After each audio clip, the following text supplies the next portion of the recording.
सच्चिदानंद रूपा विश्वोत्पत्त्यादिहेतवे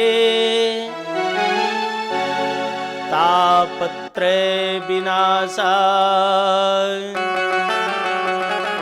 श्री कृष्णाय वयं नुमः श्री कृष्णाय वयं नुमः।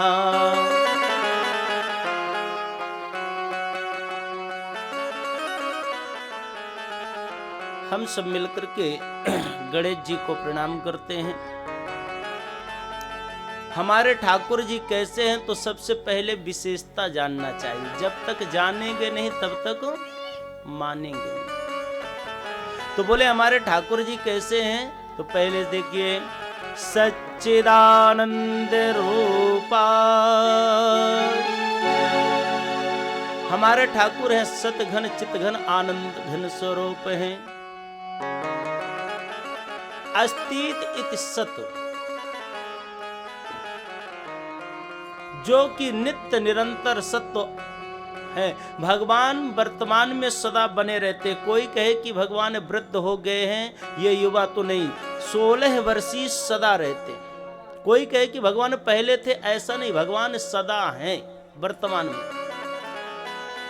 चितघन है, स्वयं जो है प्रकाशमान है। हम तो थोड़ी बहुत दीपक दिखा करके आत्म संतुष्टि करते हैं। भगवान के नेत्र ही सूर्य चंद्रमा है, स्वयं प्रकाशमान। और तीसरा जो विशेषता है वो ठाकुर जी के अलावा किसी के पास नहीं है, वह है आनंद स्वरूप। हम सब आनंद को ढूंढते हैं पर आनंद है कहां?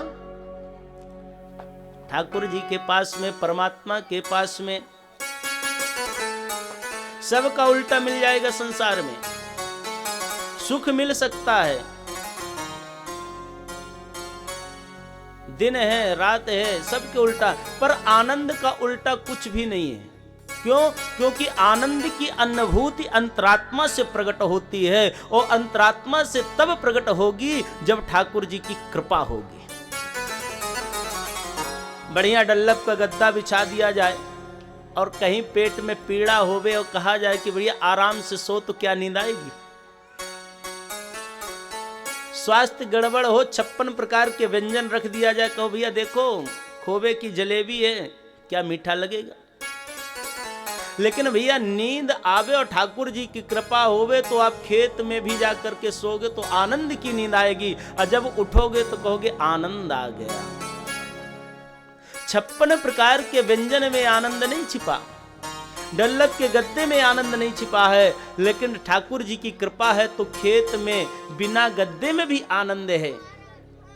कहीं शीतल जल मिल जाए, अंतरात्मा में गर्माहट है, प्यास से पीड़ित हैं और एक गिलास जल मिल गया, जल पी लिए तो कहते हैं भैया आनंद आ गया, बड़ा शीतल जल था। एक गिलास जल में आनंद छिपा है, लेकिन 56 प्रकार के व्यंजन में नहीं छिपा।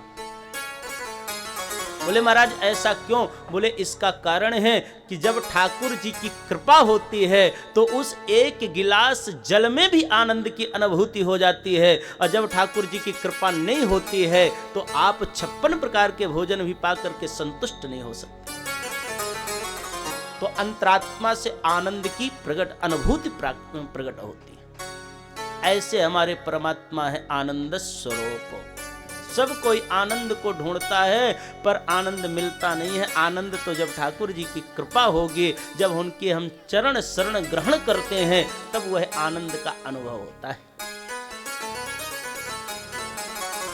दूसरी विशेषता बोले विश्वोत्पत्त्यादिहेतवे, इस विश्व की उत्पत्ति करने का, पालन करने का और संहार करने का जो हेतु है। परमात्मा इस संसार को बनाते हैं तब भी आनंद है, इससे खेलते हैं तब भी आनंद है, और जब इसका विनाश होता तब भी आनंद के साथ में रहते हैं।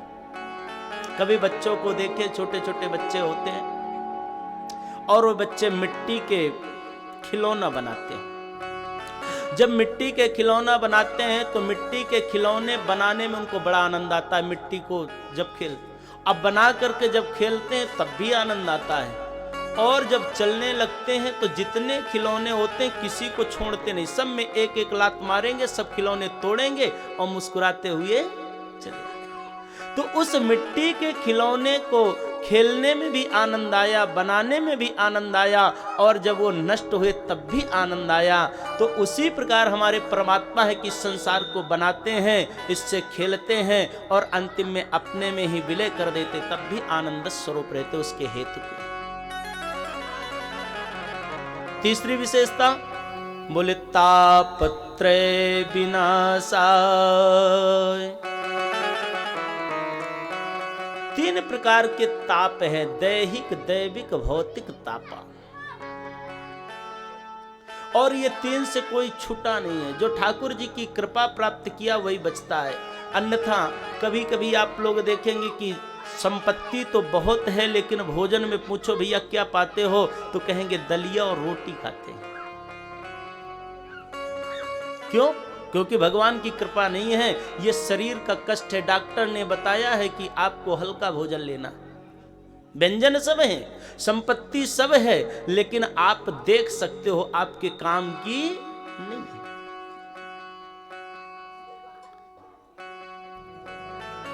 दैहिक के बाद में दैविक ताप आते हैं।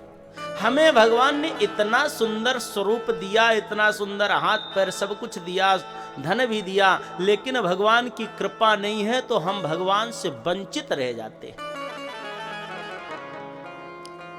बगल में कथा होती है, जिसके भगवान की कृपा नहीं है वो नहीं सुन पाएगा, नहीं सुनता। घर में ठाकुर जी बैठे हैं, हम पूजा नहीं कर पाते हैं। और भौतिकता, घर में सब कुछ है लेकिन भूत प्रेत आ जाए, एक के घर में किसी के आ जावे तो पूरा घर परेशान, धन रखा रहे। तो महाराज ये दैहिक, दैविक, भौतिक जो ताप हैं, जिनको भगवान जो है, जब भगवान की कृपा हो जाती तो सब ये नष्ट हो जाते हैं। किसी को ये ताप सताते नहीं। बड़ी गर्मी जोर की लगी हो, पसीने पसीने हैं, और जाएं और जाकर के नर्मदा जी में डुबकी लगाओ तो जितने शरीर की गर्मी है सब नष्ट हो जाएगी। शीतल जल के पड़ते ही मन शांत हो जाए। तो ये शरीर को शांत करेगी, लेकिन अंतःकरण की जो गर्मी है, अंतःकरण के जो दुख हैं, कष्ट हैं, दारिद्रता है, वो कैसे दूर होगी? बोले वो ठाकुर जी की कृपा से दूर होगी। आप सुंदर भगवान के चरण शरण ग्रहण कर लो, ये सारे त्रिताप नष्ट हो जाएंगे। ऐसे भगवान के लिए श्री कृष्णाय वयम नमः। हम भगवान के पाद पद्मों में सब मिल करके हाथ जोड़ करके नमन करते हैं।